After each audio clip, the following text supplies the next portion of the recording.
Hello दोस्तों, आज का टॉपिक है सार्वगुणनखंड, महत्व, समावर्तक और लघुत्तम समावर्तक यानी एचसीएफ और एलसीएम निकालना सीखेंगे दोस्तों इस वीडियो में।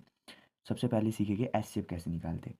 एचसीएफ निकालने के लिए आपको सबसे पहले जो आपके पास नंबर दिए हुए जिसका आपने एचसीएफ निकालना है उनके आपने फैक्टर करने हैं, यानी उनके जो सार्वगुणनखंड करने हैं।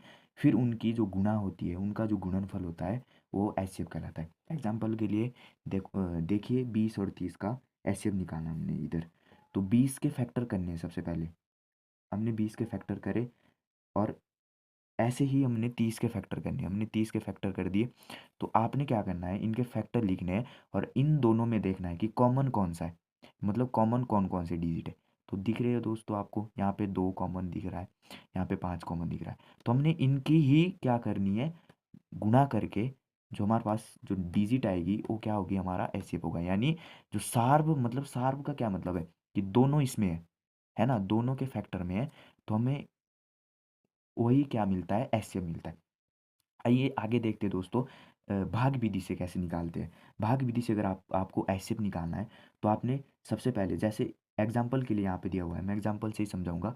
3648 ये है ना, इनके आपने एचसीएफ निकालने हैं। तो सबसे पहले आपने जो छोटा जो डिजिट होगा उसको आपने डिवाइजर लेना है, यानी भाजक लेना है। और जो बड़ा होगा उसको आपने डिविडेंट लेना है, मतलब और आपने, जैसे दोस्तों आपने यहाँ पे 36 से किया है तो हमने डिवाइड करा, हमारे पास रिमाइंडर 12 बच गया। तो आपने देखना है कि आपका जो डिवाइज़र है वो रिमाइंडर से बड़ा नहीं होना चाहिए। अगर ऐसा हो रहा है तो आपको फिर यहाँ पे जो ये आपका रिमाइंडर था इसको आपने डिवाइज़र ले लेना है, भाजक ले लेना है। और आपको जो आपका यहाँ पे डिवाइज़र ये और ये आपका डिविडेंड बन जाएगा।